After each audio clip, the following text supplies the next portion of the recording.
Well, we got the engine out of the Norton.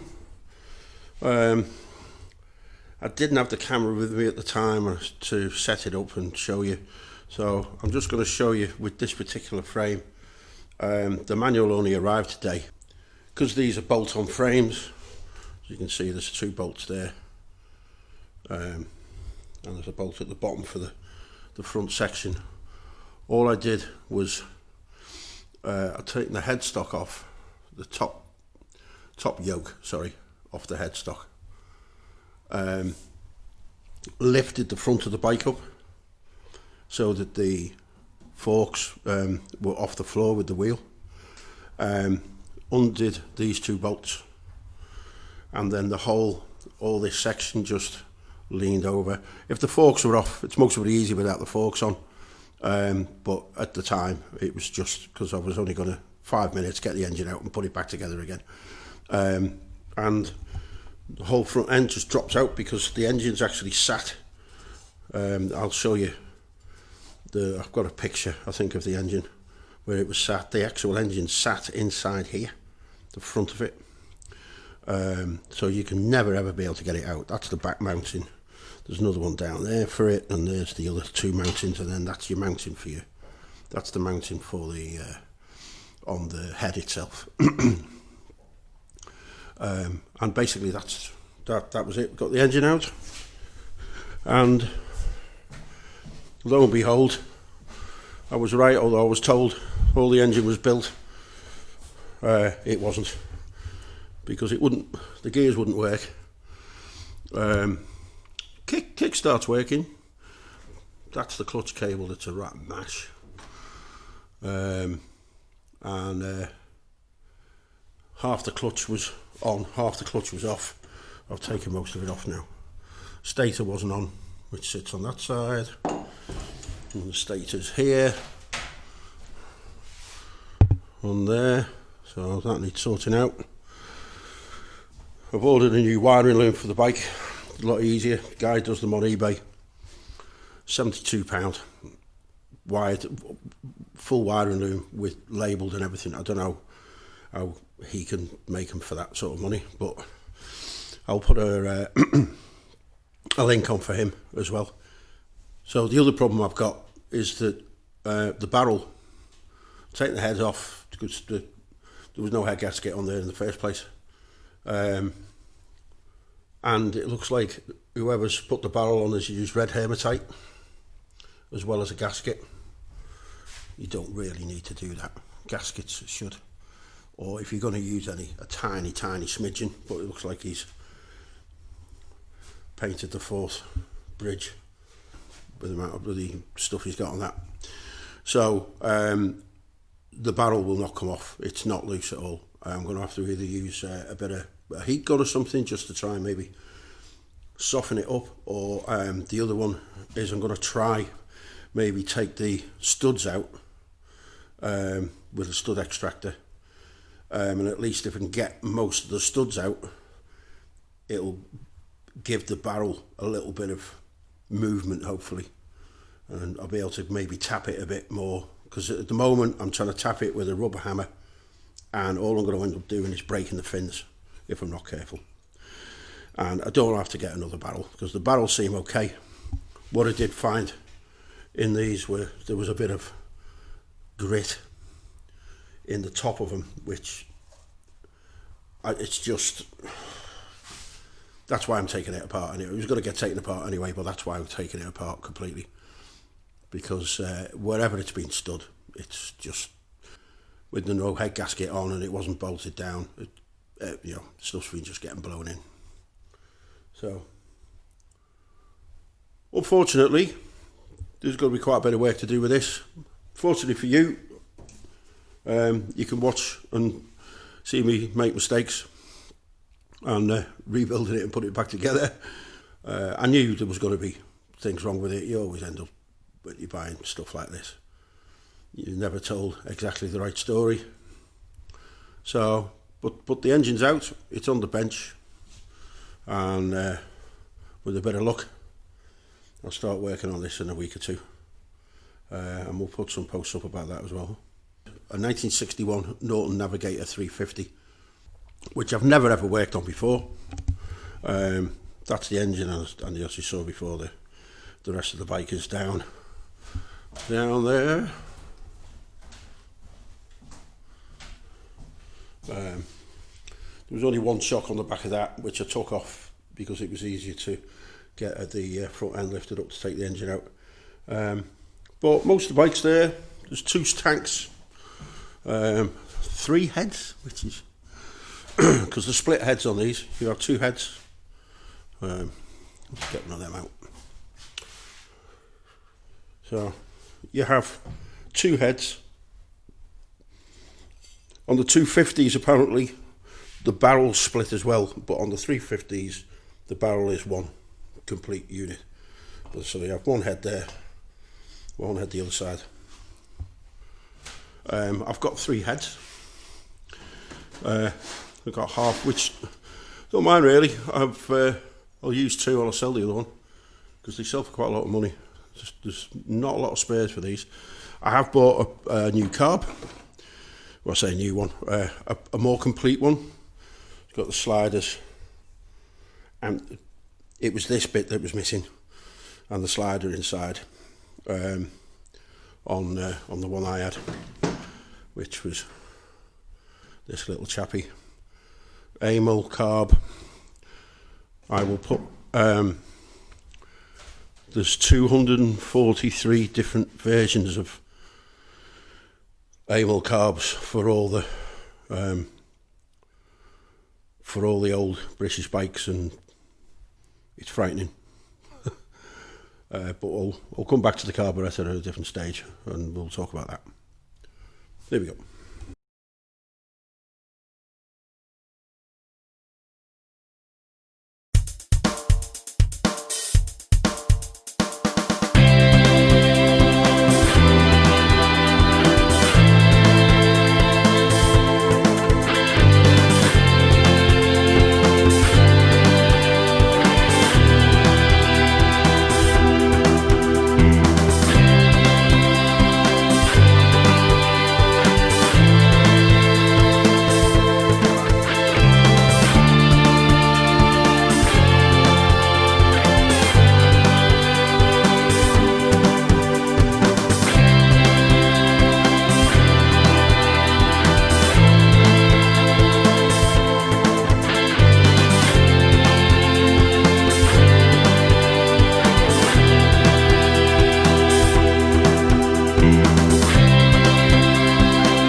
I didn't have the main microphone on while I was doing a lot of this, and I mostly ended up putting it on the time lapse because it did take me quite a while.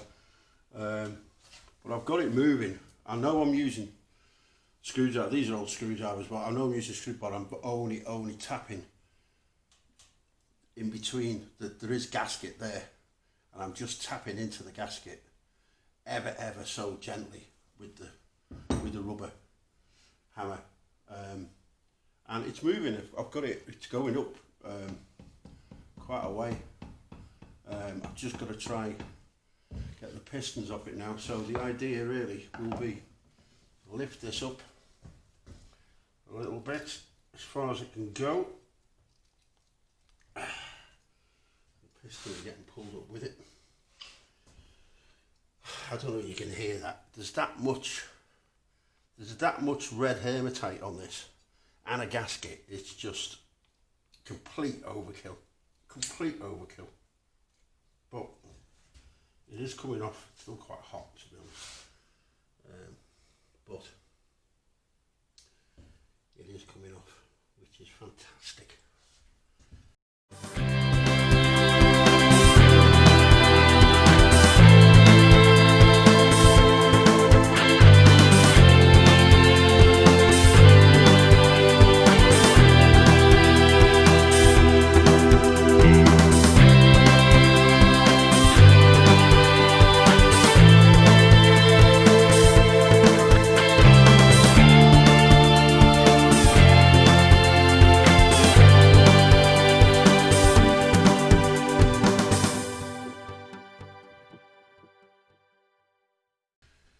So whoever was put this together is a bit of a plonker. if you don't mind me saying. So we'll push these pistons down. We'll put that block in there. We'll be able to just turn this around so the piston's right at the bottom. I haven't got as far for them to go when they come out.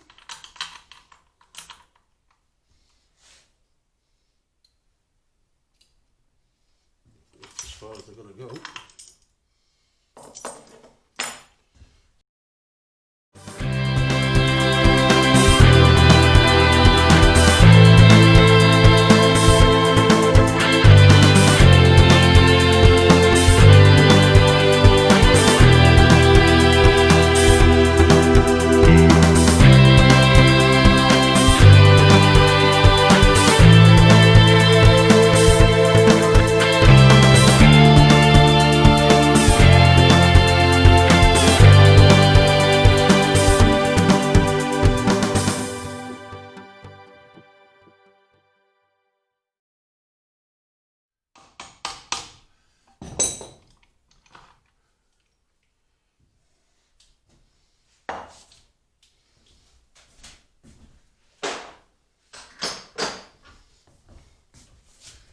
Okay.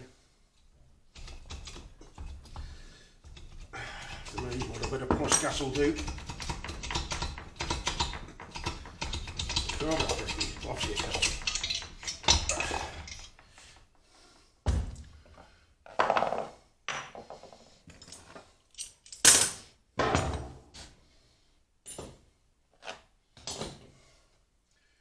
There we go, one barrel off. Thank God for that. So look in here. Okay, so this guy hasn't built this. This hasn't had a rebuild. It's just difficult to show you at the moment, but these rings have got, they look like they've still got old oil on the pistons, haven't been cleaned. Nothing whatsoever. If we'd fired that up, left it as it was, and I'd take the guy's word for it, look at it, it's like, it would have been a disaster. So, as I said earlier, you buy what you see, you take the chance. It's okay, it's like, clean the pistons up, barrels look okay actually. There's no scrapes on them. We'll have a look at the sizes and whatever. It might be worth, maybe if we can get a little rebore for it and put some oversized rings on, but definitely needs you piston rings and an oil control ring, because I've never seen, this is someone who's supposed to have rebuilt the engine. I know I've said it before, but I'm saying it again. It's just, there's some butchers out there. But there we go. You live and learn.